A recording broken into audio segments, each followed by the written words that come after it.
Hello everybody, I'm sorry I haven't been around lately. My family came up and I actually got a big surprise on Wednesday, which was my last day of working in lab for the week because I took a couple days off for the 4th of July. But I wanted to show you guys around my lab. Alright, here we go!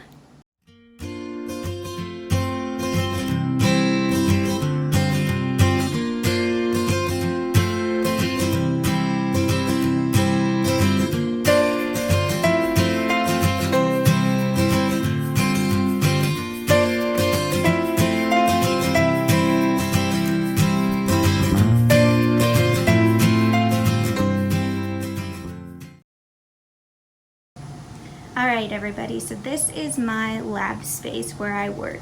So here's the front door where I come in every day. Back up and show you.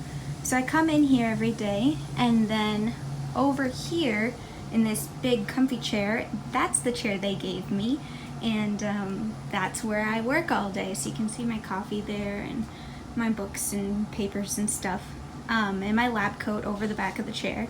So that's where I do most of my work. The postdoc's workstation is back there, and here's a random computer where sometimes we work as well. The lunch station here is where everybody comes in to warm up their food. So microwave, fridge, and then over here we have this closet, and inside of this closet there are a whole bunch of posters. So we just have a whole bunch of posters in this closet from all of the past experiments that this lab has done. And then now we'll get to the actual lab. So when I walk in, this is what I see. This beautiful lab space here. And so this space is our work area, and then this is called the wet lab, and that's where actual experiments happen. So if we walk into the wet lab, you'll see over here we have the qPCR machine, and then we have a couple of digital microscopes, which are amazing. I had never had those before, so they're pretty cool. Then over here we have all of our chemical stock supplies. So these are where all of the chemicals are kept. And then this is my wet lab bench. So right here is where I do most of my work. Above these benches we have just a whole bunch of extra supplies for when we run out. And yeah, so usually I hang out and work right here and sit in this chair. And then over here we have the machine that I use all the time. So this is the machine which reads our LDH plates, so it reads our 96 well plates. What happens is we just put it right in there, and then the computer does a whole bunch of readings and shines some light through the samples, and then we have our approximate concentration of LDH in the samples based on color. And then over here is where Steven usually works. He's my mentor. And then in the back here we have all of these fridges, and actually they're not fridges for any sort of food or lunch. So this one right here is a -80, which means that it's kept at -80 degrees Celsius. This one is another -80, and this one is a -20 degrees Celsius, and then that's another -80. So at my school we only have one -80, and here in one lab they have 3. It's kind of crazy. And then this is the view from this side. You can kind of see all of this stuff. And then over here we have some stocks of gloves and various things. And then this is our hood, which actually is being used mostly for waste at this point, but hoods can be used to work under for chemicals, so that's an option. And then this is the postdoc's lab station where he works.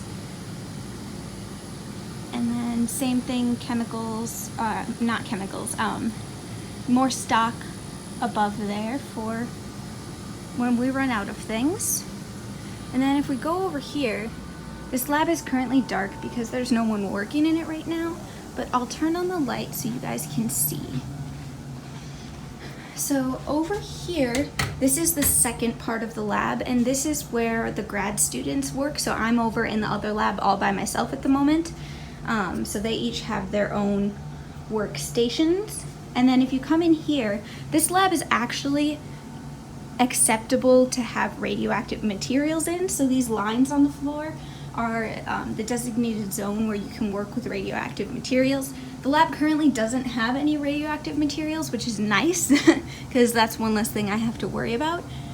But yeah, over here, again, just lots of stocks of things so we never run out. Then this right here is a centrifuge and I use it all the time. So I'll turn it on and show you. So there's a little button over here, turn it on. And you've got it. And you press this button and it pops open. And you can see in here, there's a little cap, but then you put your samples in all of these little holes and then it spins them really fast so that you can separate whatever is in your sample. Yeah, so that's that. Over here is the nanodrop area. So this is the nanodrop. It's used to quantify different samples. So I use it to quantify the amount of RNA in my samples. Yeah, that's the setup for the nanodrop. Then over here is our RNA-free station. So we do all of our RNA work in this place because RNA is easily degraded and it's not as stable as DNA, so it requires a specific workspace so that the RNA isn't degraded as much. And then over here we have another centrifuge, and this is the same kind of concept when you open it up. And yeah, that's this part of the lab. So I showed you guys my main lab, but actually in reality, this room right here is where I do most of my lab work. So right here, we're in the cell culture room, and the cell culture room is where I work with all of my cells under the hood. This hood is a biosafety cabinet. This hood is a biosafety cabinet, so it blows air through and back to keep everything inside. So everything in there stays in there even when it's open. So that's the hood, and then over here we have the incubator where all of the cells are kept. And then in this fridge we keep all of our media and other reagents that we need. The microscope over here for checking on our cells. This is the warming bath where I'm currently warming some various samples. Well, actually reagents. So I'm currently warming some reagents. I've got some trypsin in there so that I can split the plates of cells that I have. I have some pen strep and some FBS. Those are both for creating new sets of media. And then I've got some complete media, which has both pen strep and FBS. And then over here we have just the sink area, and then some autoclaved water and some more supplies. Yeah, this is where I do most of my work. I honestly love working in cell culture, so being in this room is a lot of fun. Hey everybody, I hope you enjoyed that tour of my lab. I have been loving working in cell culture. It's been honestly a blessing being out here, even though sometimes it's been hard. It's been great. So I hope you enjoyed that tour of my lab. And now I know it's a bit late, but I'm going to give you the update of week 6 of my experience here at UConn.